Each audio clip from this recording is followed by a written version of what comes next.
Estimados participantes, muy buenas noches. Les saluda Evelyn Mucho, asesora académica del Centro de Capacitación Internacional Público-Privado Galileo. En esta oportunidad estamos llevando a cabo el Diplomado de Alta Especialización en Anestesiología Equina. Está a cargo por la ponente médico-veterinaria Rocío Paola Álvarez. Asimismo, estamos con el módulo en problemas y complicaciones en anestesia equina. Antes de comenzar con la ponencia, voy a dejar unas recomendaciones. Por favor, mantener micrófonos apagados durante toda la ponencia, al menos que la médica veterinaria solicite su participación. Para todos los participantes que deseen solicitar el material de clase grabada, estaremos dejando el contacto en el chat. Doctora Paola, muy buenas noches. Le doy el pase. Puede presentar. Hola, buenas noches. Bueno, voy a compartir.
Muy bien.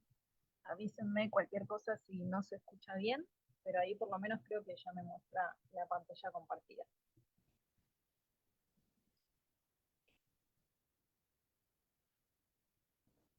Hoy conmigo entonces van a tener la charla de problemas y complicaciones en la anestesiología equina. No sé cuántos de ustedes vienen desarrollando, digamos, las charlas sucesivas de la parte de anestesiología, entonces siempre suelo hacer una pequeña intro como para recordar algunas cosas, sobre todo que nos van a servir para esta charla en particular. Entonces, vamos a ver características generales del equino a tener en cuenta durante la anestesia, y después sí, cada una de las complicaciones que pueden llegar a aparecer dentro de las etapas de cualquier procedimiento anestésico, ¿sí? Y vamos a hablar un poquitito de una de las principales, sobre todo, que va a ser el manejo de la hipotensión, o sea, qué opciones tenemos, y por lo menos un pequeño abordaje de manejo de shock, que para los que vienen haciendo las charlas van a ver que la próxima, que ya nos toca creo que la parte de fluidoterapia, ahí lo termino, digamos, de ampliar porque cerramos la clase con complicaciones, sobre todo en el momento de tener que establecer alguna fluidoterapia. Entonces, recordando un poco, como para que nos podamos situar y ver cómo enganchamos precisamente desde qué perspectiva vamos a ir viendo las complicaciones que se pueden llegar a presentar dentro de cualquier procedimiento anestésico.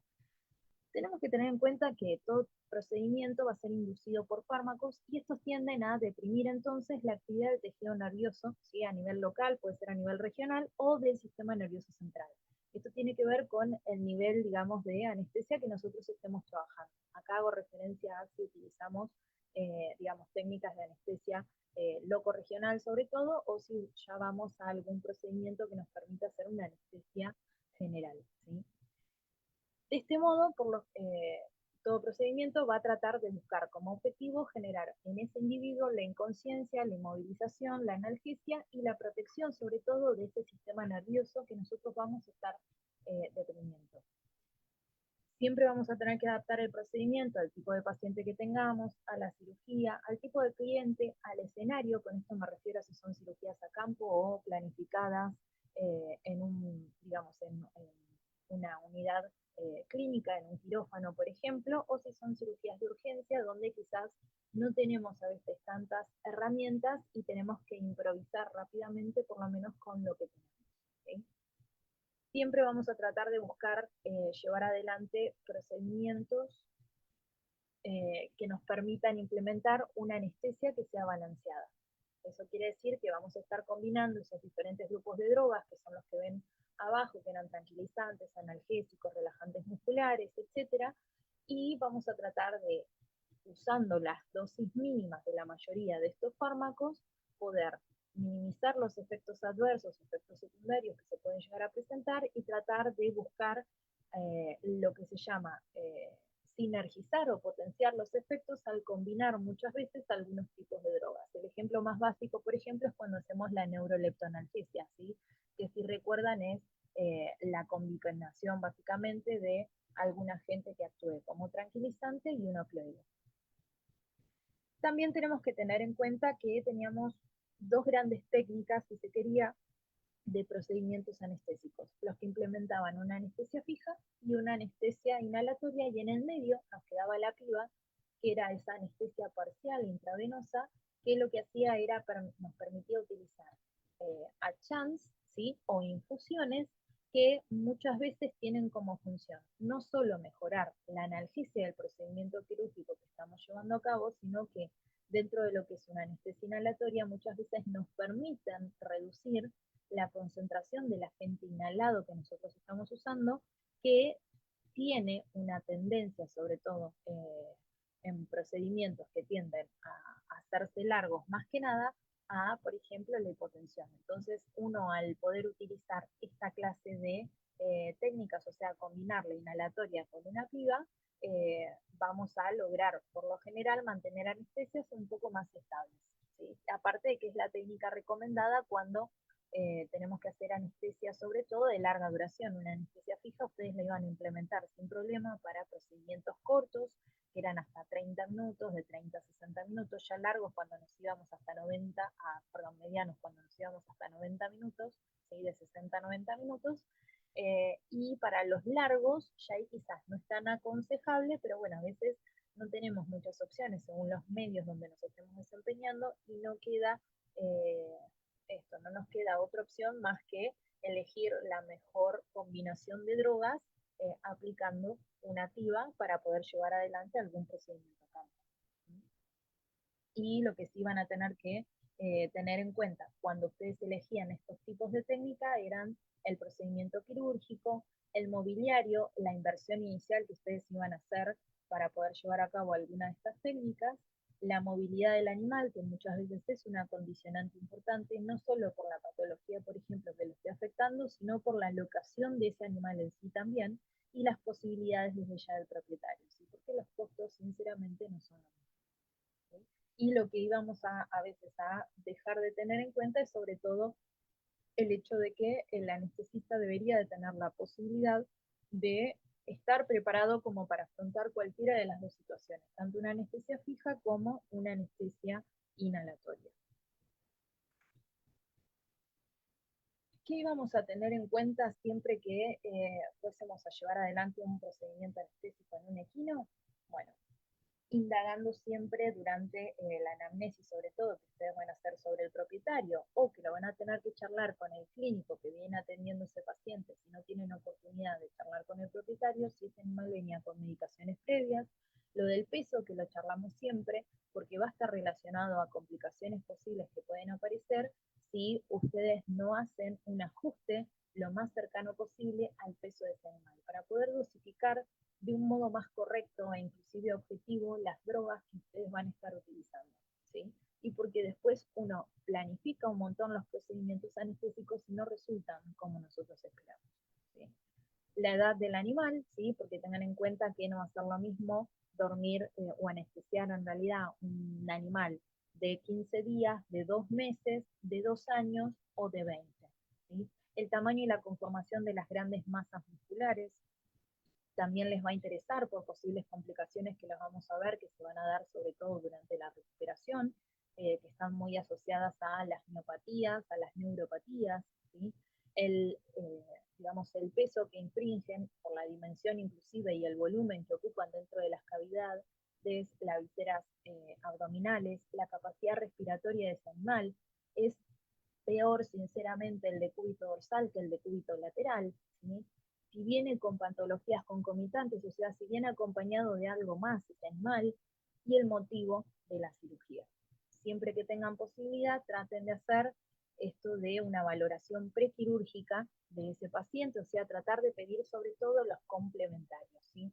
Un perfil de sangre mínimamente, o si tienen posibilidad, aunque sea hacer un hematocrito, sólidos totales, si tienen posibilidad de hidratarlo previamente, si lo ven que cuando hacen el examen clínico general no está quizás en las mejores condiciones, todo lo que ustedes puedan hacer para resguardar la vida de ese animal y aparte mejorar el procedimiento que ustedes van a tener que llevar adelante, muchísimo mejor. Esto es para que vean, por ejemplo, esto que se conoce como seguridad anestésica. ¿Con qué tiene que ver? Con la comparación, básicamente, de los porcentajes que se ven muchas veces de mortalidad para los procedimientos en los diferentes animales, ¿sí? Fíjense que para humanos es sumamente bajito. Nosotros cuando nos van a hacer algún procedimiento nos piden todos los prequirúrgicos, firmamos un consentimiento, nos explican las posibles complicaciones, ¿sí? ¿Qué puede llegar a salir mal en esa cirugía? Y nosotros autorizamos, por lo general, a que, bueno, sea cual fuere el resultado, nosotros decidimos si firmamos el consentimiento o esa acta quirúrgica y de anestesia para que lo puedan llevar adelante. En el caso de los animales, también lo ideal sería que, si se puede, yo sé que es engorroso, pero que se manejen con esa clase de cosas. Un acta básica, aunque sea, en donde deje constancia que ustedes les explicaron los riesgos al propietario o las posibles complicaciones que podrían llegar a aparecer, por ejemplo, posquirúrgicas, ¿sí? O el resultado esperable de la cirugía, inclusive. Fíjense que en perros ya es un poquitito más alto, en pequeños se trabaja un montón y es muy común ya tener el equipo quirúrgico, tener el anestesista con el cirujano. En el caso de los gatos es todavía un poquitito más alto que en los perros. En los conejos, de hecho, se asemeja un poco más a veces a los porcentajes que se describen en equinos, ¿sí? Y tienen, si uno lo piensa desde algún punto de vista, digamos, tiene un poquito más de similitud respecto sobre todo de la parte digestiva, por lo menos se acercan un poquitito más. Y sí les va a pasar que los porcentajes de mortalidad que van a encontrar son súper variables porque muchos lo que hacen cuando yo les muestro estos estudios, si yo les dejo las citas, por ejemplo, algunos incluyen procedimientos en donde entra el cólico y otros no. Cuando incluyen el cólico, la tasa de mortalidad es mucho más alta, ¿sí?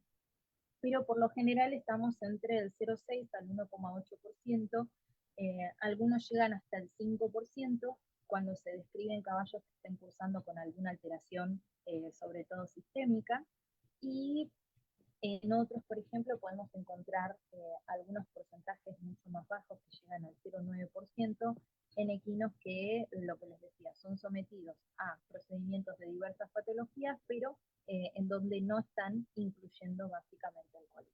¿Cuándo aumenta más por lo general el porcentaje de mortalidad? En aquellas cirugías que se extienden. En primer término, más de 2 horas.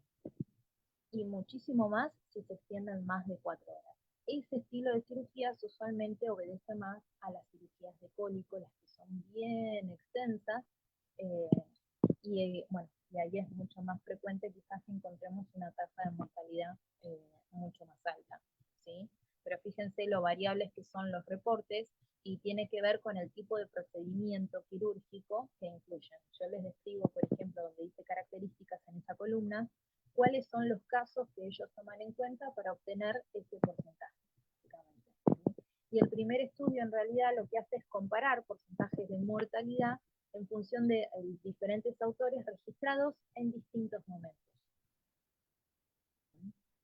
Esto ya algo habíamos visto antes, pero siempre ténganlo en cuenta, tratar de estadificar o de clasificar a su paciente, como para saber básicamente qué riesgo tenemos, ¿sí? O qué posibilidades de que aparezca una complicación podríamos llegar a tener. Tengan en cuenta que todo lo que ustedes puedan trabajar previamente, todo lo que ustedes puedan evitar, porque ya saben que se pueden llegar a presentar, como esto de tener cuidado si vemos que es un animal con una conformación de masas musculares particular, que es un animal de gran porte, si es un potrillo que tenemos que estar atentos. O sea, hay cosas que van a estar demás que a veces uno básicamente se las explique, porque ustedes de antemano ya van a saber a qué cosas estar atentos. ¿Sí? En un potrillo a las glucemias, a las temperaturas, en un animal adulto y de gran porte, estilo un percherón, por ejemplo, para nosotros, o un caballo de salto, tienen masas musculares mucho más grandes. Entonces, bueno, en eso es un buen acolchonado para tratar de evitar la presentación de neuropatías o inclusive de miopatías. Esto lo mismo les sirve a ustedes como documento, ¿sí? Y siempre es importante que lo tengan como para poder hacer un registro de cómo fue su procedimiento quirúrgico e inclusive después de que pasa el procedimiento anestésico, ustedes pueden volver esta hoja, ¿sí? Y ver cómo se comportó el animal en cada momento de la cirugía. Y ahora sí, habiendo tenido toda esta fase previa, vamos a empezar a hablar un poquitito de cómo son las complicaciones en cada una de las etapas de la anestesia. ¿Sí? Cuando nosotros estamos en la premedicación, en realidad, lo más conflictivo para mí es, según el temperamento o el carácter que tenga ese animal, evaluar si yo ya le voy a poder dejar colocada una vía en ese momento o si voy a esperar a premedicarlo, que el animal se tranquilice y recién ahí coloco una vía. ¿Sí? ¿Qué nos puede pasar si no hacemos la colocación de la vía, digamos, en este momento y queremos dar algún medicamento en vena y ese animal no es de lo más dócil? Que tengamos esto, inyecciones que sean perivasculares, o ojalá que no les pase que den alguna medicación intraarterial, ¿sí? Eh, Siempre que ustedes tengan en cuenta dentro del procedimiento una premedicación, la recuperación de ese animal es muchísimo mejor, porque ustedes ya están trabajando con una leve, por lo general en esta etapa damos algún analgésico y algún tranquilizante. Entonces, ustedes ya están trabajando con un animal, digamos, que tiene, si se quiere, sobre todo si es excitable, un menor nivel de catecolaminas circulantes que les va a facilitar sobre todo un mejor mantenimiento luego y una mejor inducción durante la anestesia sobre todo. ¿Sí? Tengan en cuenta esto, colocación de catéter, siempre el más grande que puedan, ¿sí? Yo casi siempre coloco un solo acceso venoso, salvo en los chiquititos, o a veces me pasa, yo en la premedicación, el animal es bárbaro, súper dócil, me deja colocarle un catéter. Cuando van y lo voltean, les pido que lo dejen de un lateral, lo charlamos, al cirujano le queda cómodo, les cae del otro lado. Bueno, el cirujano decide trabajar igual de ese modo, listo. O a veces en la caída, sí, que el catéter no haya quedado bien colocado y cuando ustedes van a administrar alguna solución, eh, no puedan hacerlo. ¿Sí? Entonces tratan de elegir el catéter más grande posible. A veces toca un doble acceso venoso, ¿sí? Sobre todo si son animales descompensados, no es una mala idea. ¿Sí? Cuando son animales con cólico, que a veces tenemos que utilizar dentro de lo que es la piba, van a tener que utilizar varias soluciones en paralelo, ¿sí? Para hacer infusiones, entonces está bueno. A mí me gusta en esos casos, por ejemplo, tener una vía permeable para el manejo de la hipotensión y tener otra vía en todo caso para hacer toda la parte de, por ejemplo, complemento de analgesia si lo necesito o un mayor manejo de fluidos. ¿Sí? Pero trato, si tengo posibilidad, de tener dos vías, sobre todo si veo que el animal está ya en un ASA 3, un ASA 4, ténganlo en cuenta. Si pueden, coloquen dos catéteres. A veces les pasa, colocan uno, no sirve más, se van más arriba, ¿sí? Para colocar uno nuevo, si se los permite por lo menos esa vena, y si no, bueno, tendrán que ir al otro lateral del cuello dependiendo de la posición en la que el cirujano tenga que trabajar y que a ustedes les permita o les facilite la colocación de la misma. Eso es otro, el cuidado de las vías. Está bien que dentro de los procedimientos quirúrgicos, mientras ustedes hacen todo el monitoreo durante la anestesia, va a ser raro que tengan la obstrucción de un catéter por coágulos, pero tengan mínimamente alguna solución heparinizada preparada por las dudas para poder manejarse. ¿Qué nos puede llegar a pasar, sobre todo durante la inducción?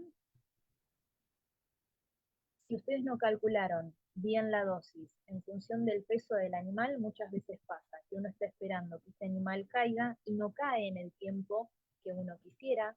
Depende de las drogas que combinemos también. Cuando lo hacemos con ketamina, midazolam o ketamina diazepam, el animal tiene un pequeño periodo, digamos, de latencia hasta que se da el fenómeno de caída y que uno acompaña esa cabeza y empujando levemente el cuerpo del animal hacia atrás para que caiga sobre sus posteriores y de ese modo se produzca, digamos, el posicionamiento por lo general de lateral o en sepulto. ¿Sí? Puede pasar que quede con una recumbencia incompleta. ¿Eso que es? A veces quedan sentados tipo literal, tipo como si estuviésemos viendo un perrito sentado, ¿sí? O sea, con los miembros extendidos hacia adelante, ¿sí? Y eso es bastante peligroso porque imagínense que tenemos la caída con el peso del animal básicamente sobre la unión lumbosacra, ¿sí? Entonces, eh, esto depende mucho de cómo hayan hecho la premedicación y si calcularon bien las dosis, ¿sí? O si tienen un cierto margen por las dudas para manejarse durante la inducción. La que a veces da un poco más de cosas, lleva más tiempo, a mí me encanta porque da mucha más relajación muscular, es la utilización del éter. ¿Sí? Eh, Acá el único cuidado, quizás si ustedes van a estar trabajando con éter, sería que tiene un efecto de acúmulo que les puede llegar a traer efectos secundarios. ¿Sí? Esos efectos secundarios los van a poder visualizar. Por un lado, por el uso prolongado, me refiero igualmente del éter, si lo usan solo para la inducción no pasa nada, pero si ustedes después del mantenimiento pretenden seguir haciéndolo con éter, ahí pueden llegar a tener problemas. Los efectos secundarios más comunes son sudoración, tremores y parálisis respiratoria, ¿sí? Parálisis del músculo diafragmático. Entonces, en eso tengan cuidado. A mí me encanta la inducción con éter, eh, pero lleva mucho más tiempo. Estamos hablando de pasar básicamente un sachet de medio litro eh, y es eso, es hay que mientras tanto, o sea, por las dudas, uno sostiene al animal. ¿Sí? Eh, y por más de que querramos ser rápidos, la verdad es que medio Baxter, por más que lo pasemos a chorro, no pasa tan rápido. ¿Sí? Posición de sentado, bueno, lo que les decía, y la otra complicación frecuente durante la inducción es que por lo general tienden a quedar intuban inmediatamente una vez que el animal cae. Y si recuerdan, yo en otra oportunidad ya lo llegué a mencionar, esto de que la intubación, lo ideal es esperar por lo menos 1,5 minutos antes de tratar de hacerlo, cosa de que tengamos prácticamente abolido el reflejo del gluttorio, sino ustedes donde estimulen esa glotis, el animal va a tender básicamente a querer tragar y no lo van a poder intubar. Entonces hagan otras cosas en el mientras tanto, sean cuidadosos, humedezcan el traqueotubo para que no se pegue a las paredes de esa boca, introduzcanlo con un leve movimiento giratorio. Eh, También tengan en cuenta el tamaño, tengan cuidado cuando insuflan el balón, si insuflan demasiado, ¿sí? Eh, Pruébenlos antes para que ustedes tengan noción. Yo lo que hago siempre es, un rato antes de la cirugía, insuflo el balón del traqueotubo y espero por lo menos, o sea, si ustedes tienen tiempo suficiente, yo lo dejo por lo menos media hora insuflado. A veces me pasa que en el transcurso del viaje ya voy previendo, bueno, cuál voy a usar porque ya conozco el animal eh, y porque allá quizás no tenga tantas posibilidades de hacer algo así, y lo que hago es, lo dejo insuflado y lo que hago, esto tiene que ver con observar que no vaya a estar pinchado. Si es una TIVA quizás no les interesa tanto que tengan una oclusión completa, pero si ustedes lo que van a hacer es un procedimiento con inhalatoria, créanme que les va a importar. Y si no, lo van a hacer en el mismo quirófano, mientras preparan todo, que llegan, se cambian, los cirujanos se lavan, o sea, tengan en cuenta chequear esas cosas, ¿sí? Como si uno hiciese la mise en place en la parte de la cocina, bueno, ustedes tienen todo, digamos, toda una parte de chequeos eh, de diferentes ítems antes de realizar un procedimiento anestésico que está bueno si pueden manejarse con esas rutinas. ¿Sí? Así ustedes también disminuyan la probabilidad de que se pueda llegar a presentar algún inconveniente. Y elegir sobre todo los traqueotubos acordes al tamaño y al peso de ese animal. Esto es simplemente para que recuerden, les va a quedar igualmente en la presentación, pero era básicamente cómo saber si este animal está dentro del plano correcto o observando la pupila, la posición y el tamaño de la misma y la presentación de los reflejos oculares. ¿Sí? Lo mismo, estos son ejemplos de parámetros en 3 niveles diferentes de anestesia, ¿sí? Cuando está superficial, que tiene más probabilidades todavía de responder, digamos, a estímulos, las frecuencias respiratorias suelen ser más altas y suelen ser más irregulares, y tienden a tener nistagmo y sobre todo lagrimeo, ¿sí? Para mí nistagmo y lagrimeo es acto seguido se mueve. Siempre digo lo mismo. En un plano adecuado, que ya es con una leve depresión en realidad de ese reflejo palpebral y del lagrimeo, que vemos que empieza a descender, y a veces tenemos oportunidad de enganchar ya el movimiento de rotación del ojo, y lo ideal sería verlo situado en posición ventromedial. ¿Sí? Y cuando ya está en un plano profundo, en donde nos tenemos que manejar con más cuidado, y si ustedes están trabajando con una TIVA, van a bajar el volumen de la infusión que estén utilizando, o con una inhalatoria, van a bajar el vaporizador que estén utilizando, ¿sí? O sea, van a correr básicamente el dial de ese vaporizador para tratar de superficializarlo levemente. ¿Sí? También tengan en cuenta que todo procedimiento anestésico es sumamente dinámico, entonces van a tener que estar todo el tiempo atentos a esto, a los reflejos. Si tienen oportunidad de trabajar con monitores, bueno, a lo que les muestran los monitores, ustedes también ser lógicos y analizar si lo que les muestra el monitor realmente se condice con lo que ustedes están viendo en el paciente, porque muchas veces pasa que observan el monitor y da frecuencias cardíacas que no coinciden, ¿sí? Y tiene que ver muchas veces con que en el caso sobre todo de los equinos, al ser especies con una tendencia a la bradicardia, muchas veces los latidos en algunas oportunidades les puede pasar que los lean dobles, entonces ustedes deberían también lo mismo, de hacer un doble chequeo de los parámetros que ustedes están observando, ¿sí? Como para quedarse tranquilos. Yo por más de que tenga un monitor, voy, le toco el pulso al animal, toco en la facial transversa,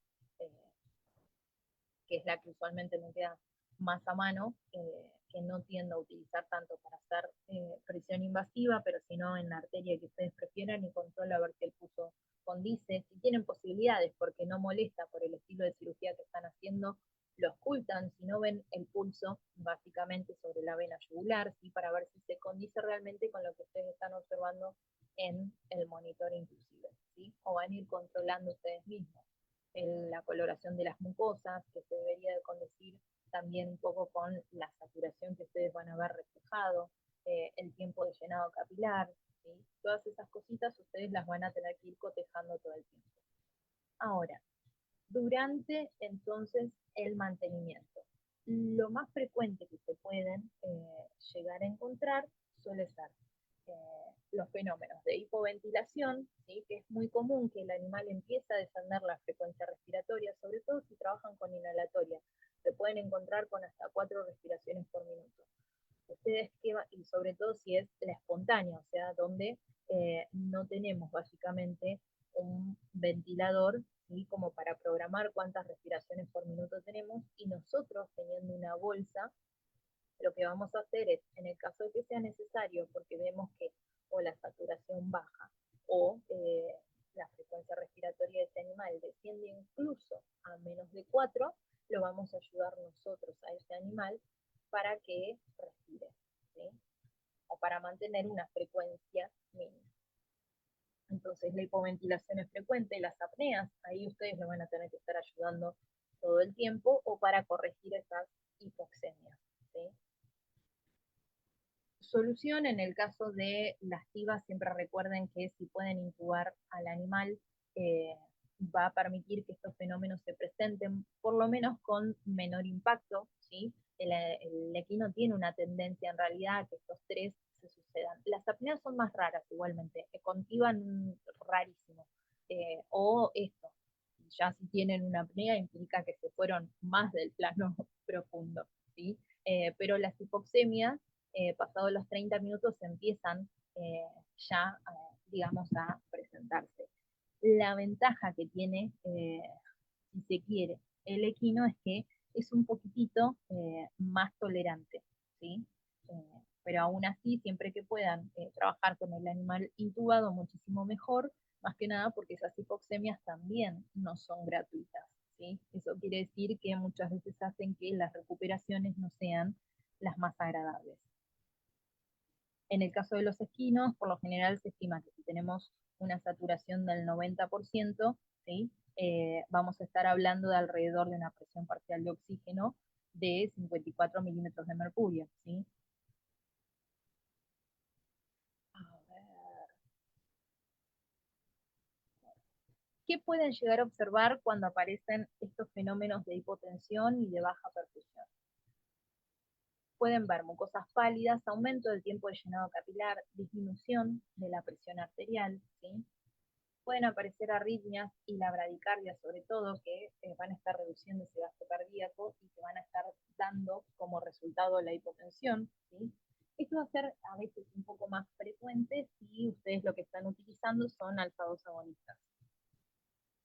La hipotensión exacerbada, que en realidad implica la reducción de esa presión arterial media, que es la que nosotros más observamos por debajo de 60 milímetros de mercurio y encima que sea sostenida, sí les puede pasar que va a facilitar sobre todo la presentación de miopatías posanestésicas, ¿sí? Entonces, yo por lo general ya cuando desciende a menos de 70, eh, voy teniendo el goteíto de dobutamina armado, por las dudas, ¿sí?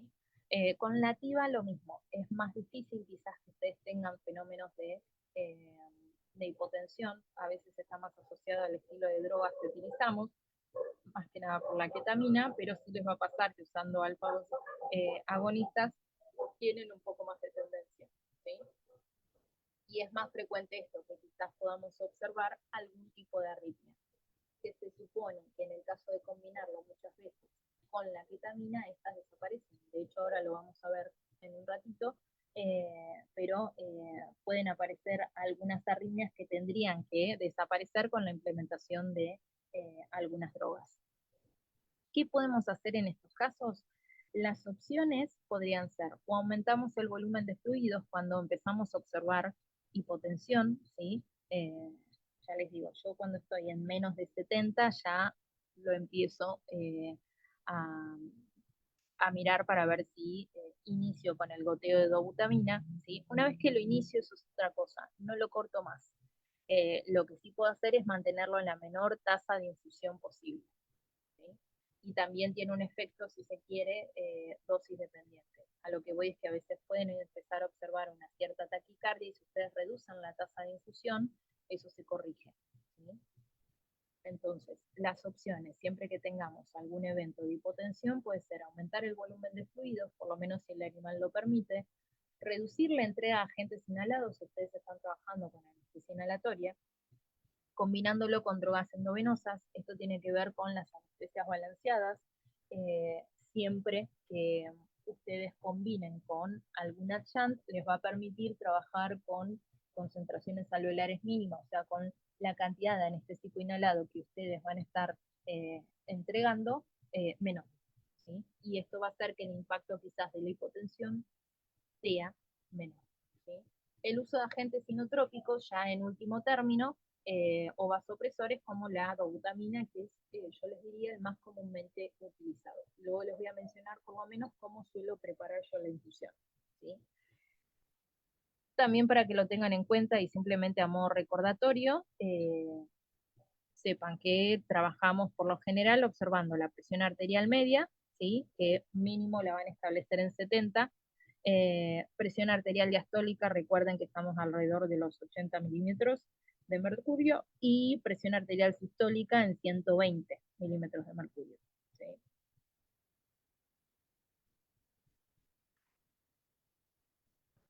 También uno a veces de esas cosas desprende que si estamos trabajando con presiones inferiores a 70 milímetros de mercurio, bueno, podemos empezar a inferir que estamos adelante de un posible animal que esté hipotenso, ¿sí?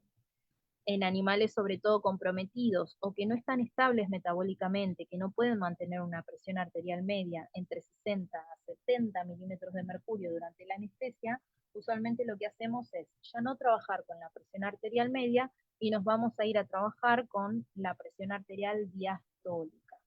¿Sí?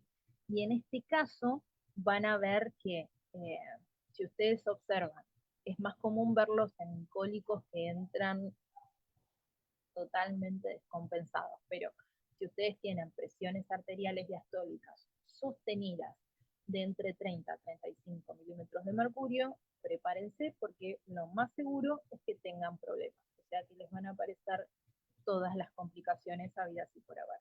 ¿Sí? Usualmente, si ustedes están trabajando con una TIVA, que se presente lo que les decía, la hipotensión ya es mucho más raro, ¿sí? Siempre y cuando estos animales estén sanos y los procedimientos sean de corta a mediana duración. También es cierto que las drogas anestésicas que sean inhalantes causan un mayor impacto, sobre todo negativo, en los caballos, eh, que hace que tengan mayor tendencia, digamos, a presentar hipotensión en comparación, por ejemplo, a lo que somos nosotros los humanos, ¿sí? O al resto inclusive de las especies mamíferas. Bueno, por otro lado, también les puede pasar que más allá de, como vimos antes, la parte de, por ejemplo, de hablar un poquito de hipotensión, se presente la posibilidad de esto mismo, de hipoventilación, de apnea o de hipoxemia. ¿Sí? Hipercapnia es rarísimo ya de ver, pero bueno, puede pasar estando asociada, por ejemplo, a una recumbencia prolongada, muchas veces a la hipotensión y a la relajación muscular. Esto facilita que aumente sobre todo la presión parcial de dióxido de carbono, ¿sí? Acá ustedes, para en realidad saber si estamos ante algún fenómeno de hipercapnia, lo mejor sería que puedan tener algún capnógrafo, ¿sí?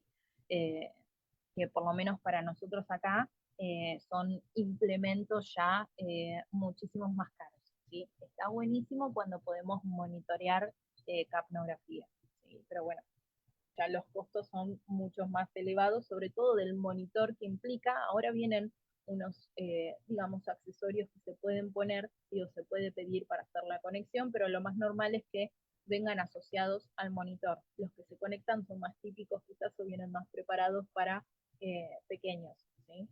Tienen como una interfaz entre lo que es el traqueotubo y la pieza.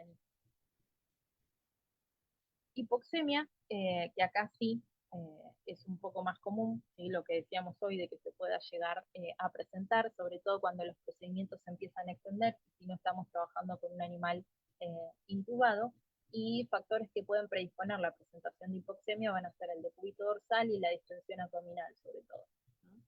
Tiene que ver esto con que la prensa, todo ese volumen y la dimensión de las vísceras abdominales, sea que esté el animal en decúbito dorsal o en decúbito lateral, comprimen, ¿sí? O facilitan el mayor abombamiento de ese diafragma. Imagínense que la capacidad de distensión de ese tórax con un animal que está anestesiado pasa a ser menor, ¿sí? Y estando de cúbito lateral, bueno, el que más sufre es el pulmón, digamos, que está apoyado sobre el suelo, para que se entienda, y estando justo de cúbito dorsal, nosotros congestionamos, si se quiere, las áreas que son las más ventiladas usualmente del pulmón del animal, ¿sí? Bradicardia es, si bien el animal, el equino de por sí es un animal que nosotros decimos que es bradicárdico, eh, ya cuando observamos frecuencias de alrededor de 25 latidos por minuto, lo empezamos por lo menos a observar más, pero si vemos que la presión arterial media de ese animal se mantiene en rango entre 60 y 70 milímetros de mercurio, no intervenimos, ¿sí? Ahora, si vemos frecuencias menores a 25 latidos por minuto o variaciones de esa presión arterial media, sí deberíamos de plantearnos la posibilidad de implementar algún tipo, en ese caso, de rescate, ¿sí? En el caso de la taquicardia es más raro de ver. eh, a ver, con algunas drogas se ve mucho más facilitado.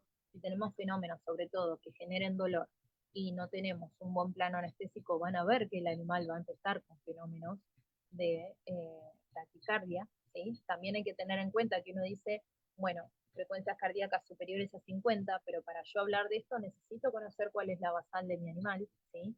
Por esto mismo que les decía, no es lo mismo si el animal es joven, si es adulto, si es un recién nacido, y también muchas veces el tipo de patología, si viene con algún tipo de trastorno que viene arrastrando hace tiempo. Hay animales que tienen dolores crónicos que van a manejar frecuencias cardíacas más altas, ¿sí? O sea, que conviven con un dolor, ¿sí? Y esto hace que sus parámetros no sean los que se ajusten más a los basales de un equino sano, normal, o por así decirles, uno quería una castración y que no tiene ningún otro tipo de complicación alrededor.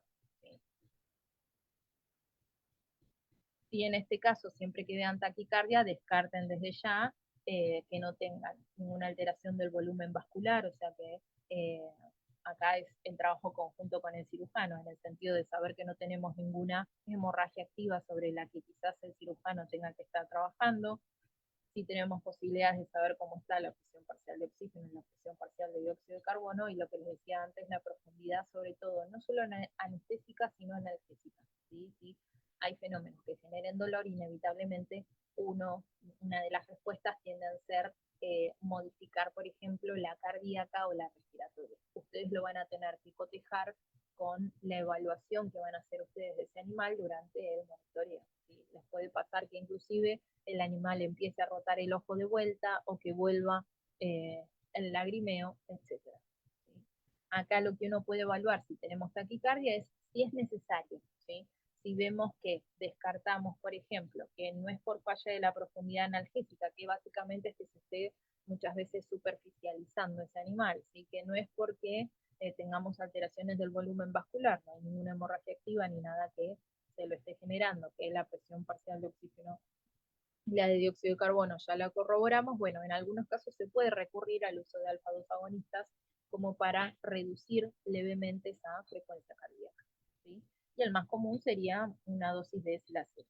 ¿Sí? Fíjense que a dosis mucho menores de lo que ustedes utilizan para la premedicación, por ejemplo, ¿sí? A 0,1 o 0,2 miligramos kilo. Dentro de otras de las alteraciones o complicaciones que pueden llegar a aparecer, también podemos ver, no son alteraciones de la frecuencia cardíaca, que eran las que vimos antes, que puede ser la bradicardia o la taquicardia, sino que también podemos tener alteraciones al ritmo. Se pueden llegar a presentar bloqueos de segundo grado, que es común en realidad en animales despiertos, sobre todo en aquellos que sean deportistas y que son mucho más vagotónicos. Estos bloqueos de segundo grado, si nosotros los detectamos cuando examinamos el animal, para esto escúchenlo previamente durante el examen clínico general, mínimo más de un minuto, para ver si pueden detectar algún tipo de bloqueo, se pueden exacerbar si ustedes utilizan un alfa-2 agonista, ¿sí? Sobre todo cuando trabajen con infusiones. Y tienen una tendencia a desaparecer cuando utilizamos la ketamina porque enseguida nos da una taquicardia. También pueden llegar a aparecer con el uso de infusiones de dobutamina. No suelen generar, digamos, grandes complicaciones, ¿sí? Salvo que la aparición de estos bloqueos de segundo grado acentúe demasiado una bradicardia y que ahí nosotros tengamos que recurrir a algún tipo de rescate. ¿Sí? Fibrilación atrial, en este caso, puede llegar a facilitar que tenga mayor tendencia a la hipotensión. Hay algunos animales que la presentan y que, sin embargo, digamos, el procedimiento quirúrgico se podría llegar a llevar igual. ¿Sí? En este caso, se recomienda no utilizar directamente alfa-2 agonistas. Yo pongo evitar los barbitúricos, pero nosotros, por ejemplo, acá ya no los utilizamos directamente. ¿Sí? No sé si ustedes tienen la oportunidad todavía de seguir trabajando con ese tipo de drogas. Y si ya la presenta, por ejemplo, tener la precaución de implementar durante la premedicación tranquilizantes mayores como la cepromacina o la levopromacina, ¿sí? Los va a ayudar. Complejos prematuros ventriculares ya son raros de ver. Sí son un llamado de atención importante porque me pueden estar hablando de si se empiezan a presentar en sucesión, digamos, de que tengamos alguna taquicardia o fibrilación ventricular, y ahí estaríamos en serios problemas. Se puede utilizar un vuelo inicial de lidocaína, ¿sí? Esto está bueno, ustedes la lidocaína, la misma dosis de infusión, pueden usar una dosis en donde ustedes lo manejen como digamos, una chant que tiene una función analgésica, pero también antiarrítmica. ¿Sí? Sobre todo en animales que están descompensados, los CPBs es más fácil que se puedan llegar a presentar. Hipertensión, algo mencionamos, ¿sí? De que en realidad acá sinceramente es raro, la tendencia es a la inversa, es a la hipotensión, sobre todo si tenemos agentes inhalados.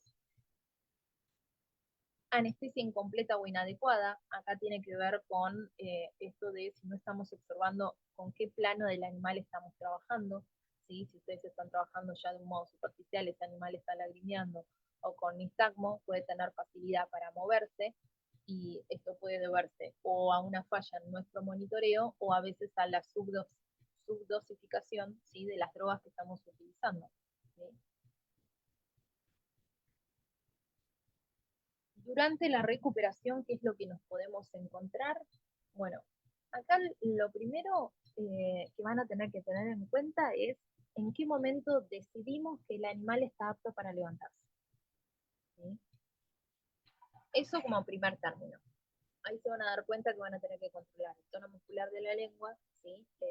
Si ya tiene un leve control, digamos, por lo general yo la tracción y la dejo lateralizada, ¿sí? Sobre el diastema en la arcada dentaria, de paso me permite para hacer la oximetría, pero la voy traccionando levemente para ver si el animal responde, ¿sí? Y la tiende a contraer o tiene tendencia a sacármela. Desaparición del nistagmo y fijación de la vista, ¿sí? Muchas veces igualmente les pasa que uno dice, bueno, listo, ya mueve los posteriores, me parece que algo de tono muscular recuperó, decidí extubarlo porque resulta que empezó a tragar, y nos parece que la pupila está fija, y a veces les va a pasar que ustedes lo van a levantar y él va a empezar con el nistagmo un ratito después de haberse incorporado, ¿sí? Entonces, ese animalito no está tan consciente de que está parado, y son un poco más imprevisibles, por así decirlo. Tratar de permitir la recuperación en silencio, tengan en cuenta que están mucho más susceptibles a cualquier tipo de estímulo, ¿sí? No solo táctil, sino auditivo. Eh, Chequear sobre todo esto para potrillos, si tienen posibilidad, glucemia sería lo ideal, y calcio muchas veces también, ¿sí? Ya a veces es un poco más dificultoso, pero si tienen posibilidad de trabajar con lo que se llaman bioquímicas secas, estando en un quirófano, ahí se hace un poco más práctico. ¿Qué complicaciones suelen aparecer durante la recuperación si nosotros no tenemos estos recaudos al momento de tratar de permitir que este animal se incorpore? Puede pasar, ¿sí? Que su recuperación no sea la adecuada y que se despierte de un modo bastante irregular, y esto tiene que ver muchas veces con la falta de analgesia cuando el animal se recupera. Tengan en cuenta que nosotros vamos a suspender todos los goteos durante los que trabajamos en el mantenimiento. Entonces, si no planificamos correctamente la analgesia perioperatoria, ese animal se va a despertar y va a empezar a ser consciente del dolor, ¿sí? Y si nosotros no hacemos un abordaje en esa etapa, o a veces necesitan rescates analgésicos, el despertar de ese animal no va a ser el más agradable, ¿sí?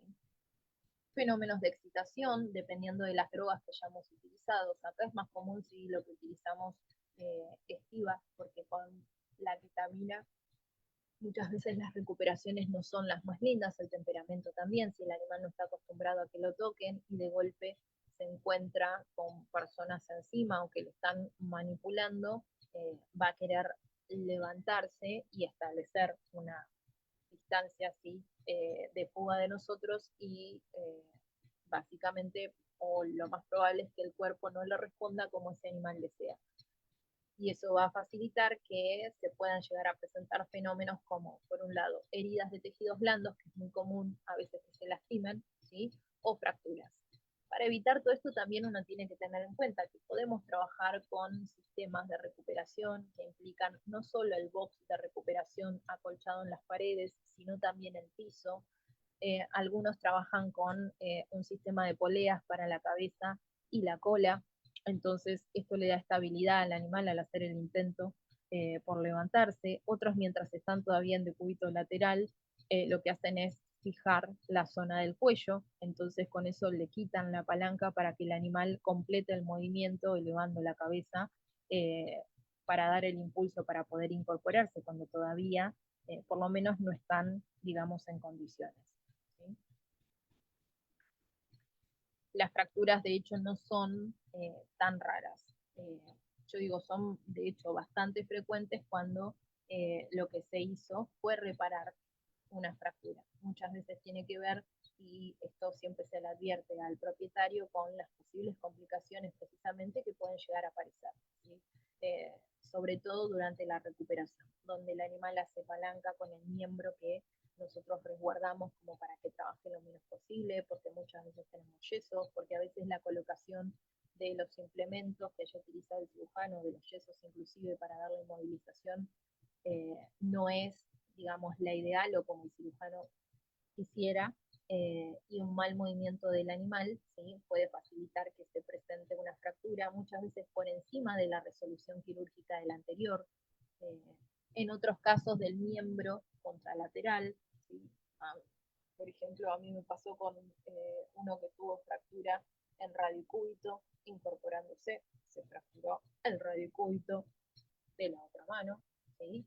Eh, durante la recuperación, un animal totalmente indócil que nunca lo habían tocado, se fracturó porque lo pateó otro caballo, lo llevamos a quirófano porque nos parecía que era la mejor opción, y durante la recuperación, cuando se fue a levantar, eh, se incorporó y empezó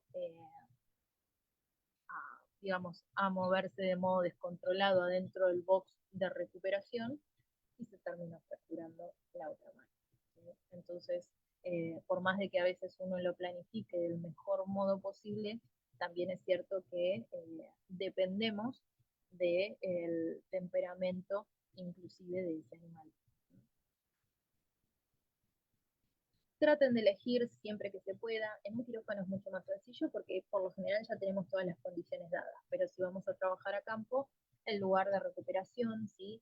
Eh, que no sea un lugar con declives en lo posible, tratar de evitar cirugías prolongadas cuando no queda otra opción, bueno, buscar la zona más acolchonada, con la mejor capa si se quiere para que se entienda de pasto posible. Si tienen posibilidad de llevar colchones o alguna colchoneta, muchísimo mejor, de adelantar el miembro anterior y el posterior, ¿sí? Que está apoyando contra el piso cuando trabajamos de cúbito lateral para tratar de disminuir la probabilidad de que se presente algún tipo de neuropatía, que hay algunas que son muy comunes. Resguardar la cabeza, tener cuidado con los rosales, porque también es muy común la parálisis nerviofacial, ¿sí? Algunos recuperan, otros no. Entonces, eso también tengan en cuenta. Eh, ya les mencioné lo de la movilidad sobre los posteriores, lo de la contención. Eh, esto también, si es un animal que ustedes van a anestesiar y ese animal viene con herraduras, no estaría de más, siempre que sea posible, quitárselas, porque a veces en esos movimientos se lastiman con las mismas herraduras. Los cortes aparecen con las mismas herraduras, ¿sí? Sondear la vejiga, ¿sí? La producción urinaria, imagínense, durante 4 horas, si ese animal no tuvo posibilidad de orinar, lo más común eh, es que se orinen durante la recuperación, o algunos animales presentan mucha incomodidad y lo único que quieren cuando están parados es tratar de controlar precisamente la micción. Y entonces, si los pueden sondear, le van a brindar comodidad a ese animal durante la recuperación también, ¿sí? Esta va a ser la fase menos controlable, porque a veces por más de que planifiquemos todo, no nos podemos meter al lado del animal y no podemos sostener un animal de 500 kilos, ¿sí? Entonces, esta quizás es la que mayores desafíos representa, y nuestro trabajo no se termina hasta que ese animal está totalmente incorporado, ¿sí? Siempre que sea factible. Los de cólicos son un poco más variables, pero logramos por lo general que estén desde ya parados. No les voy a decir totalmente estables en algunos casos, pero que salgan del quirófano y que la recuperación sea completa, ¿sí? Y a veces lo que tenemos que evaluar es si lo dejamos con fluidos. Esto que les digo, si es un caso por lo general de cólicos, fueron cirugías complejas, lo más normal es que va a quedar con alguna, digamos, alguna vía, ¿sí? Como para que ustedes puedan continuar la parte de fluidoterapia, o planificar esto, una analgesia donde a veces necesitamos hacer infusiones posterior a la cirugía, para que de ese modo lo podamos manejar. Lesiones de tejidos blandos era lo que les mencioné. sobre todo más allá de las que pueden ser a nivel corporal, que en los miembros es muy común con los intentos de levantarse cuando se golpean, ¿sí? O se alcanzan ellos mismos. También la zona de la cabeza, de la cara, del ojo en particular, resguardarla, porque es muy común que se presenten a veces úlceras, ¿sí? O lesiones alrededor de la órbita, ¿sí? Por movimientos más que nada cefálicos de un animal que todavía no puede controlar su cuerpo, ¿sí? Dentro de las miopatías, la causa más común es la predisposición que genera la hipotensión por un lado, el posicionamiento inadecuado. Imagínense que todo el peso del animal está comprimiendo esa masa muscular y nosotros pretendemos que esa masa se perfunda como antes. Eso no va a pasar, y sobre todo si son cirugías de más de 2 horas. Entonces, tenemos que tener en cuenta lo del acolchonado por un lado, lo del tamaño del animal para poder preverlo y algo que los va a ayudar es el monitoreo, sobre todo de la presión, por esto de que la hipotensión lo favorece. ¿Sí? Entonces, animales que ustedes logren mantener presiones arteriales medias relativamente estables, va a ser menos probable que se presenten esta clase de complicaciones. ¿Sí? Los más afectados suelen ser los maceteros, por más de que suene raro, les cuesta recuperar a veces los movimientos masticatorios de modo correcto, ¿sí? Y estos son para animales en realidad de gran porte, igualmente. ¿Sí? La zona de los glúteos, los tríceps, la zona de las costillas. Si tenemos alguna miopatía local o generalizada, pueden llegar a utilizar AINES, fluidoterapia, ¿sí? Para promover la diuresis y eliminar sobre todo la mioglobina que se va a ir acumulando. Y en algunos casos inclusive podrían usar alguna dosis de acepromagina, ¿sí? Y esto lo que va a hacer es facilitar la vasodilatación y mejorar la perfusión tisular.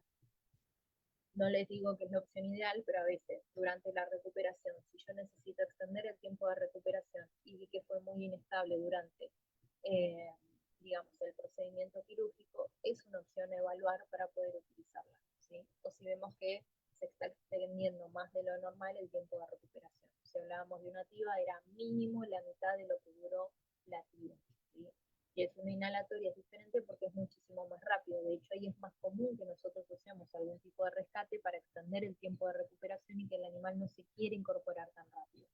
¿Sí? Y ahí es más común que ustedes usen silacina, detomidina, alguna droga para bajarlo un poquitito. O cuando son más chiquititos, a veces pequeños bolos de propofol para contenerlo durante un tiempito más. ¿Sí? Darle tiempo a que recupere la movilidad sobre los 4 miembros. Los anteriores los empiezan a mover enseguida. El tema son los posteriores. ¿Sí?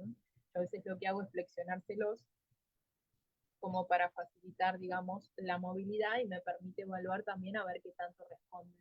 ¿Sí? Les coloco unas sogas con unas pequeñas abrazaderas acolchonadas sobre las zonas de las cuartillas y con eso flexiono los posteriores para ver cómo responden. Neuropatías son las mismas causas en realidad como actúan básicamente por compresión que las miopatías, y las frecuentes son las que les decía, la facial es bastante usual, la radial, por esto de que muchas veces dejan los dos miembros anteriores apoyados de modo simétrico, o sea, alineados uno arriba del otro, y está descargando entonces todo el peso sobre ese nervio radial. ¿Sí? Después, pues, lo que van a ver durante digamos, la fase donde el animal se incorpore va a ser la postura típica de parálisis del radial. ¿Sí? Edema pulmonar más raro, a veces puede estar asociado a la posición, sobre todo de cúbito, y a la reexpansión del pulmón. ¿Sí? Tengan en cuenta que siempre tenemos un grado de atelectasia, nosotros no estamos trabajando normalmente. Si hacemos una TIVA, ni hablar. Y si trabajamos con inhalatoria, o sea, no estamos trabajando con una PIP, ¿sí? Que no sé si alguno sabe lo que significa, pero no estamos nosotros reduciendo, para que se entienda de modo sencillo, el nivel, digamos, de colapso alveolar que solemos tener. Una vez que esos alveolos se colapsan, no los recuperamos más. Entonces, hay algunas estrategias dentro de una inhalada espontánea que podemos utilizar para reducir ese grado de atelectasia, ¿sí? Y es con la implementación de estas válvulas y unos manómetros, trabajando siempre a una presión mínima. Puede estar asociado a ese edema pulmonar a la obstrucción transitoria de las vías aéreas, que vamos a observar taquipnea, taquicardia, hipoxemia e hipercapnia. ¿sí? O sea, le va a costar oxigenar, le va a costar eliminar ese dióxido de carbono, ¿sí? Vamos a tener volúmenes más altos. Él va a tratar de responder en un intento de compensar aumentando la frecuencia respiratoria y la cardíaca. ¿Sí? ¿Cómo lo pueden corregir? El uso o la implementación de diuréticos por un lado, en el caso de que sea necesario, y de oxígeno sobre todo si empieza con fenómenos de hipoxemia y hipercapnia. Estos son también algunas complicaciones que se pueden llegar a dar que son bastante frecuentes, ¿sí? Se puede llegar a presentar que tengan obstrucción nasal aguda, ¿sí? Que puede ser parcial o total durante la recuperación. Lo que más comúnmente se puede llegar a ver es edema nasal, y van a ver toda la mucosa nasal congestiva e inflamada y un ruido, un estertor respiratorio bastante particular. Esto tiene que ver, digamos, con si ustedes no posicionan correctamente la cabeza y la cabeza queda en declive en relación al cuerpo. ¿Sí? Entonces tienen un fenómeno, si se quiere, esperable, inclusive dependiendo de la duración de la cirugía, igualmente, cuando son de mediana a larga duración, de congestión, ¿sí? Sanguínea a nivel de esa cabeza, que puede facilitar la presentación de ese edema nasal. En ese caso, lo ideal sería que ustedes trabajen siempre con la cabeza alineada con la columna, ¿sí? Y más allá de que utilicen la versión del acolchonado para prevenir otras posibles complicaciones. Algunos lo que hacen es recuperarlos con unos tubos nasales que vienen precisamente pensando en que esto a veces es bastante frecuente que aparezca. Algunos hablan de mantener al animal intubado hasta que se pare, pero imagínense que no es algo tan sencillo. Algunos lo que hacen es encintar la trompa del animal con el abreboca, ¿sí? Donde va el traquetubo, porque si no el animal enseguida se lo saca y después le sacan entonces el traquetubo, pero no debe ser la experiencia más agradable levantarse con el traquetubo puesto. Para esto les digo, vienen si no los tubos nasales. Ustedes los pueden colocar, son más cortos que los traquetubos tradicionales, entonces esto hace que cuando el animal se levanta por el movimiento básicamente de posicionamiento de la cabeza, ese tubito cae solo por su peso y no tienen que hacer absolutamente más nada, ¿sí? En otros casos sí puede llegar a requerir del uso de diuréticos o de fenilefrina si tienen oportunidad de conseguirla también, ¿sí? Elongación del paladar blando, en realidad esto lo pueden llegar a ver en algunos equinos con esta clase, digamos, de formaciones, y acá lo recomendable es mantener intubado idealmente hasta que se pare, o sostener el traqueotubo lo más posible, ¿sí? Hasta que tenga un buen control, por lo menos, de los movimientos debitorios, más que nada. Si no, lo mismo, van a sentir el ronquido bastante marcado. Y a veces lo que toca, de hecho, para tratar de revertir lo que se sucede, que básicamente es una luxación de este paladar blando, bueno, en muchos casos lo que van a tener que hacer es hacer un sondaje. ¿Sí? Si ustedes ya sacaron el tubo, a eso me refiero. También les puede pasar que sea un animal que presente una parálisis laringea, ¿sí? Y en ese caso lo recomendable es no solo la intubación, digamos, a nivel oral, que es la que tradicionalmente hacemos, sino también a nivel nasal. En el caso de que se complique, pensar en plantearse una traqueostomía. El uso también de fluidos con el acompañamiento acá de corticoides en todo caso, ¿sí? Y nuevamente aparece la epinefrina ahí para tratar de generar vasoconstricción y reducir el fenómeno. La presentación también podría ser común de secreciones laringeas, faringeas, traqueales, que lo que hagan precisamente es obstruir, ¿sí? Acá sinceramente es un poco más raro, quizás en estudiantes es mucho más frecuente, de hecho, y uno lo planea ya de antemano en colocar algún tubo de succión como para impedir el acúmulo de secreciones en la zona de la boca, sobre todo, y no tener complicaciones, ¿sí? Pero bueno, en el caso de que tengan quizás alguna patología que predisponga a que tengamos un mayor nivel de secreciones a nivel laríngeo, faríngeo traqueal, evaluar la posibilidad de hipotensión sobre todo. También podemos tener otros tipos de complicaciones durante la recuperación, ¿sí? Y en todos les dejo, o sea, los signos más comunes, cómo podría llegar a hacerse el tratamiento y qué sería lo esperable de encontrar en cada uno de los casos. Estos son otros ejemplos, ¿sí? En el caso de las miopatías, de las neuropatías, que tengamos presentaciones de fracturas o de debilidad al momento de tratar de incorporarse ese animal. Ahora, para hacer una breve mención, ¿sí? Respecto de la hipotensión, yo hoy ya se los mencioné cuáles eran los valores normales, ¿sí?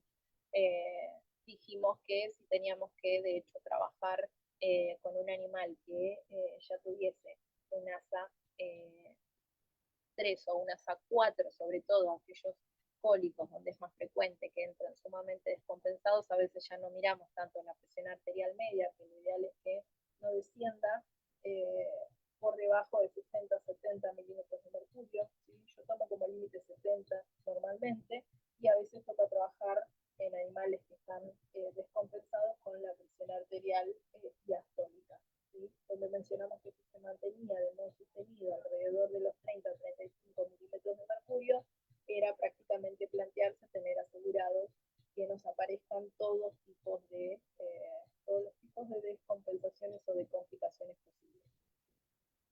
Dentro de las posibilidades de manejo de la hipotensión, yo lo que les dejo es como el caminito, digamos, que uno debería de recorrer en el caso de que se presente y cuáles son las opciones de tratamiento. Algo hoy mencionamos muy básico, pero por un lado detectar, ¿sí? Si existe de hecho la hipotensión preprocedimiento. Esto, si ustedes tienen posibilidad, aunque sea tratar de hacer presión arterial no invasiva con un manguito y se establece en un valor basal, buenísimo, ¿sí? Porque sobre todo cuando trabajan con algunos pacientes que entran descompensados o con algunas patologías particulares, probablemente ya arranquen con estos fenómenos, ¿sí? Trabajar con dosis de gas inhalado más bajas, esto también va a reducir la posibilidad de que se presente entonces la hipotensión, ¿sí? La administración de fluidos es la primera herramienta que vamos a tener como para tratar de mejorar la hipotensión, aumentando el volumen del flujo vascular circulante, y acá lo ideal sería que ustedes puedan medir si tienen posibilidad de hematocrito y proteínas, ¿sí? Plantearse el uso de cristaloides, que es lo más común. Pueden usar bolos y luego un volumen de 10 a 20 mililitros kilo hora. También está la posibilidad, en el caso de que sea necesario, de utilizar alguna solución hipertónica, pero luego tengan en cuenta que esta solución hipertónica se lleva líquidos, ¿sí? Y eso implica que nosotros después también vamos a necesitar reponernos. Entonces, siempre que usen una solución hipertónica, luego van a volver a un cristaloide y van a tener que hacer una reposición del líquido precisamente que sacó de otros tejidos para que se entienda, ¿sí? Y ahí pueden trabajar con volúmenes de 1 a 5 mililitros kilos, dependiendo de la gravedad, ¿sí? Y también de la cantidad de solución, digamos, que hayan utilizado. Colocar más de un catéter, lo que vimos hoy, incrementar el volumen circulante, que era lo que hablamos recién con el uso básicamente de cristaloides, ¿sí? Fisiológica es como la más común que vamos a elegir. Si pueden conseguir electrolíticas balanceadas, muchísimo mejor. En otros casos, desde ya trabajar con Ringer lactato, o cuando tienen posibilidad, bueno, se pueden hacer suplementaciones con digamos, algunas soluciones aparte, algunas ampollas aparte, ¿sí? Dependiendo del caso. Y también esto, a veces tenemos posibilidad de hacer cirugías más complejas en centros especializados, entonces tenemos posibilidad de medir pH y de trabajar inclusive de otro modo. En el caso de los coloides, yo les pongo por lo menos una versión bastante sencilla como para pensar en, bueno, cómo calculamos cuánto vamos a necesitar. ¿Sí? Para un caballo de 500 kilos son alrededor de 8 litros de coloides. Si no, pueden trabajar haciéndolo en función del peso que ustedes calcularon, a 5 a 10 mililitros kilo en bolos o en infusión, ¿sí?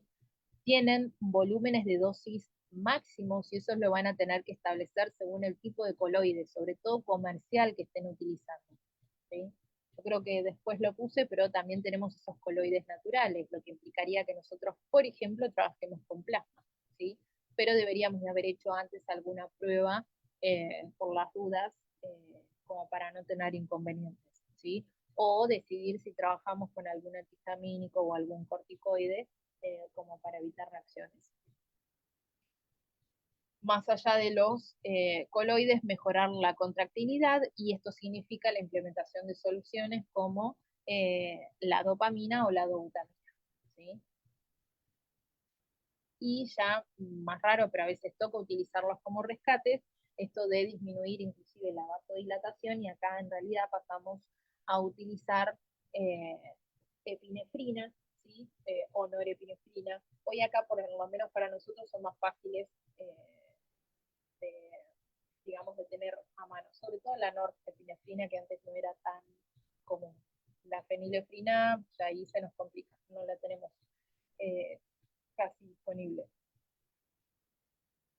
por lo menos para veterinaria. Dobutamina, ¿sí? En esto tengan en cuenta que una vez que ustedes empiezan con la infusión, lo ideal es no cortarla. Van a ver el pico de efecto de la dobutamina respecto del aumento que van a lograr ustedes de la presión, sobre todo a los 20 segundos más o menos de haber iniciado con la infusión, ¿sí? Si ustedes la quieren suspender, van a ver que ese efecto alrededor del minuto de haber alcanzado su pico empieza a descender nuevamente, sobre todo si el animal tiene una tendencia ya a la hipotensión. Va a generar lo que les decía hoy, taquicardia dosis dependiente, o sea que si ustedes bajan el volumen de infusión que están pasando, la frecuencia cardíaca va a tener una tendencia a disminuir. ¿Y cómo suelo prepararlo? Por lo menos las formulaciones comerciales que tenemos acá vienen a 12,5 miligramos por mililitro, ¿sí? Por lo general colocamos 10 mililitros de estas formulaciones, o 125 miligramos totales en un Baxter de 500 de una dextrosa. Proteger de la luz les pongo porque van a ver que si ustedes lo dejan expuesto a la luz, si es durante la cirugía no pasa nada, pero si no van a ver que cambia de color, se vuelve rosado y después pasa un color tipo té. Eh, y si no, si trabajan con bombas de infusión, bueno, pueden graduar la dosis, ¿sí? O el volumen en realidad de infusión en 1 a 10 microgramos kilómetros. Esto que yo les digo, ustedes la pueden iniciar, pero quizás lo ideal es después mantenerla durante toda la cirugía, pero se van a ir a la dosis mínima indispensable como para mantener la presión en un rango relativamente estable. Acá les dejo por las dudas los también ejemplos de otras drogas que son las que van a poder utilizar como rescate para la hipotensión, lo que mencionábamos hoy, ¿sí? De la epinefrina, la lidocaína, la dopamina, ¿sí? Si no tienen dobutamina.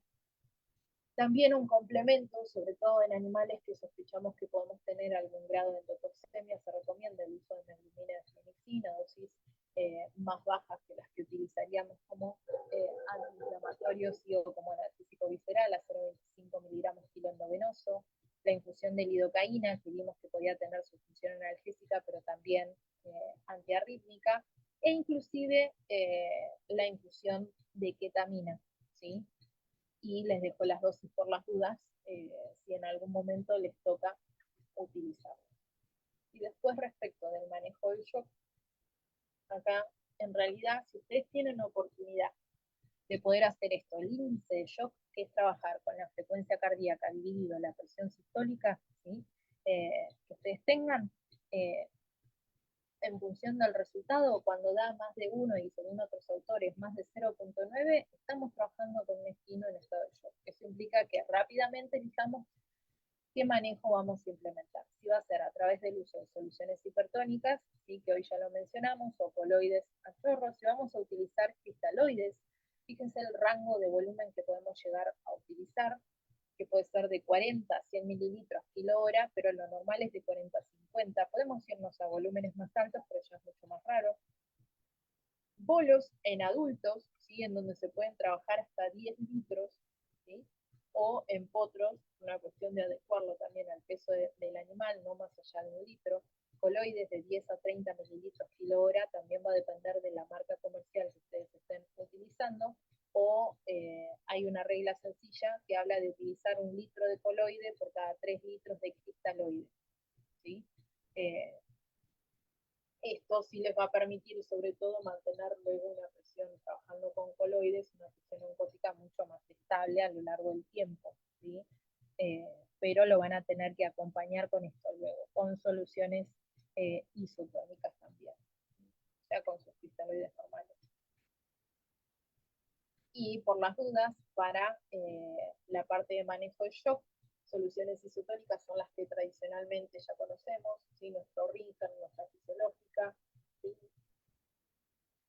También pueden trabajar con coloides, y les mencionaba el uso de coloides naturales que implican el plasma o la sangre entera, pero hagan por las dudas una prueba de aglutinación o utilicen directamente un antihistamínico o, si el animal lo permite, también un corticoide por si acaso para no tener problemas. Los sintéticos más comunes, les dejo por lo menos las marcas, las que acá conseguimos, ¿sí? Que no quiere decir que ustedes quizás afuera tengan otras, ¿sí? La función principal de estos coloides es acarrear agua, ¿sí? Con ese poder osmótico, entonces actúan como expansores de ese volumen plasmático, y vamos a elegir el uso de coloides, sobre todo cuando establezcamos que tenemos además un animal en shock, cuando nos puede llegar a pasar esto. Este animal, si perdió alrededor del 25% del volumen intravascular o redujo, por ejemplo, su peso corporal en un 7%. Es una forma más rápida y de modo más sostenido, pero muchísimo más caro. El querer devolver o sacar de un estado de shock a un animal con coloides también tiene, digamos, su costo económico. A veces vamos de menos a más, ¿sí? Les dejo las formas, digamos, de contacto por si me quieren escribir o hacer consultas o lo que fuere, que no tengo ningún tipo de problema.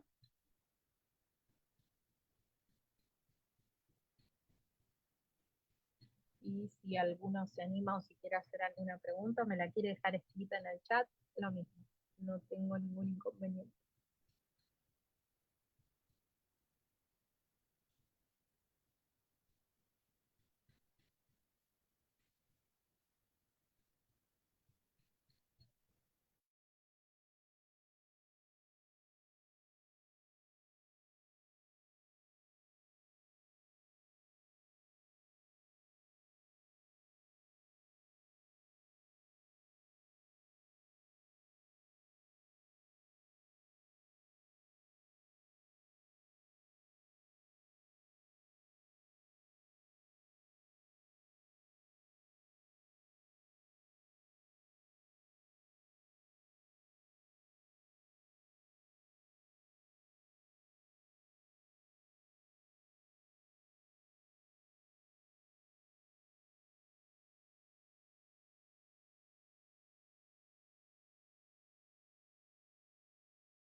Bueno, en el caso, por ejemplo, de que se te presente algún tipo de parálisis, lo más recomendado es, algunas revierten, digamos, enseguida, en el término de 24 a 48 horas los tenés de vuelta. Todo depende de cuánto haya durado el procedimiento también quirúrgico. Pero si no, yo por lo general hago algún grupo B, sinceramente. Si el propietario tiene muchas ganas y yo veo que el grado de parálisis es feo o me preocupa, porque también depende del tipo de cirugía que se haya realizado, que tanto te complique inclusive esa situación, pero podrían plantearse el uso de AINES,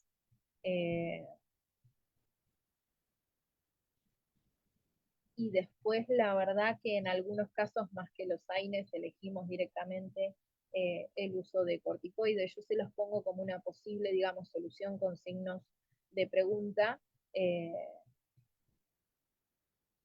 porque la verdad que cada vez que he tenido algún fenómeno medio raro, lo que he dado, si el paciente estaba en condiciones, sinceramente, he trabajado con grupo B y alguna dosis baja de corticoides. Y Cuando se prolongó quizás más de lo esperado, que a veces lo tenés y ya pasan 3, 4 días y le sigue costando, el trabajo sobre todo con fisioterapia, o sea, volviendo a trabajar la propiocepción del animal, evaluando eh, si va recuperando sobre todo sensibilidad, eh, pero bueno, no mucho más sinceramente que eso.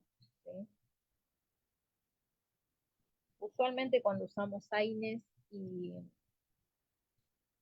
grupo B, o si fue por esto, simplemente por compresión y con el mal posicionamiento y no fue tan extenso y el animal quizás no tiene un porte tan grande, muchas veces ya ves los cambios a las 24, 48 horas, ya te digo, recuperan y no necesitas hacer, la verdad, mucho más.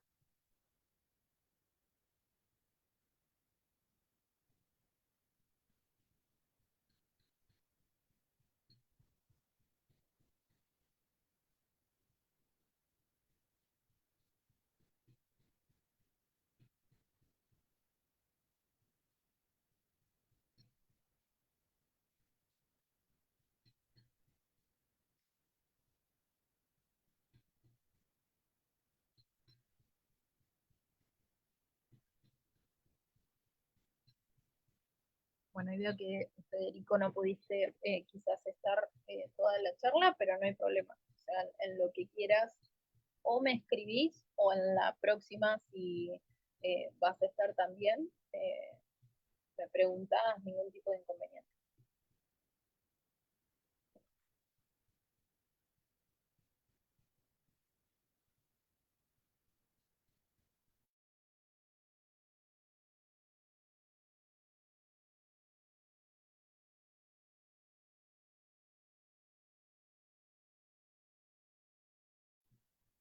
¿Alguno más quiere preguntar algo?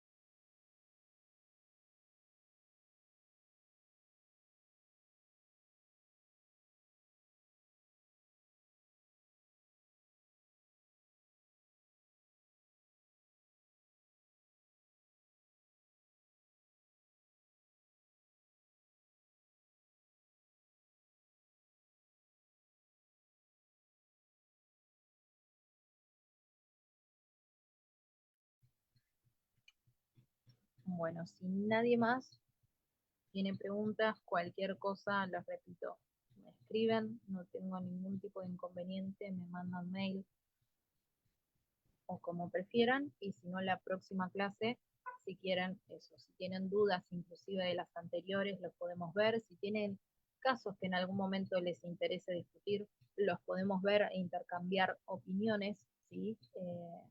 O si quieren formular algo en particular, lo mismo, ningún tipo de inconveniente. Me plantean qué es lo que les gustaría y no hay problema.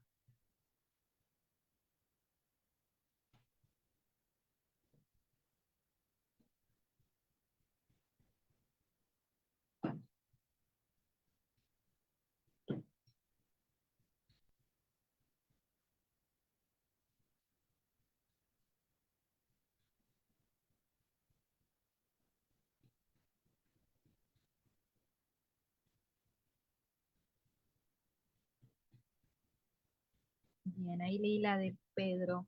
Eh, en realidad, si vos ya descartaste, o sea, que tu taquicardia no se debe porque chequeaste la basal de ese animal y resulta que no tiene taquicardia. Chequeaste que no tenés ningún tipo de, mientras esté trabajando el cirujano, que no hay ningún tipo de hemorragia activa que haga que tengas una taquicardia, que esté tratando de compensar el volumen vascular, ¿sí? Que va descendiendo. Eh, inclusive chequeaste que si tenés posibilidades, tus presiones arteriales de oxígeno y dióxido de carbono se mantengan estables. O sea, voy pensando en si podría ser momento previo o durante, digamos, la cirugía. Una de las drogas, por ejemplo, que podría llegar a elegir como para bajar esa taquicardia es eh, la implementación de alfa-2 agonistas. ¿Sí? Básicamente si la hacemos. ¿Sí? si yo no me equivoco, se los dejé, pero trabajamos en esos casos a dosis menores, a dosis de 0,1 a 0,2 miligramos kilo. ¿Sí? También que descartes que tengas el animal en el plano anestésico correcto y que no esté experimentando ningún fenómeno doloroso. ¿Sí? Sobre todo en las traumatológicas o a veces con el toqueteo de las vísceras, que en realidad es falla del nivel de analgesia que le estás proporcionando a ese animal, o a veces falla en el monitoreo porque no te estás dando cuenta que el animal se superficializó. ¿Sí? Y muchas veces el primer signo es que te eleva la cardíaca. Si vos descartás todas esas causas, la droga más básica y común eh, que podría llegar a utilizar son alfa-2 agonistas y a dosis prácticamente de un cuarto de la que utilizarías para una, por ejemplo, premedicación. ¿Sí?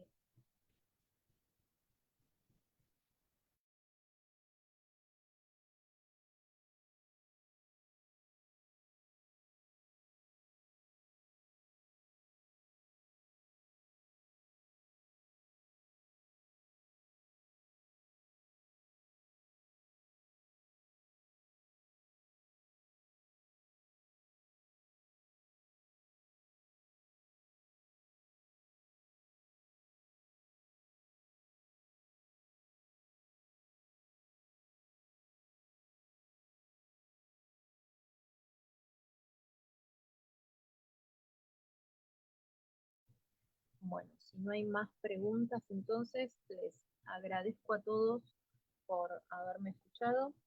Nuevamente, así por permitirme brindar estas charlas que las disfruto un montón y nos estaremos viendo básicamente la semana que viene eh, para ver una de las últimas charlas, por lo menos de este concatenado que forma parte digamos, del diplomado.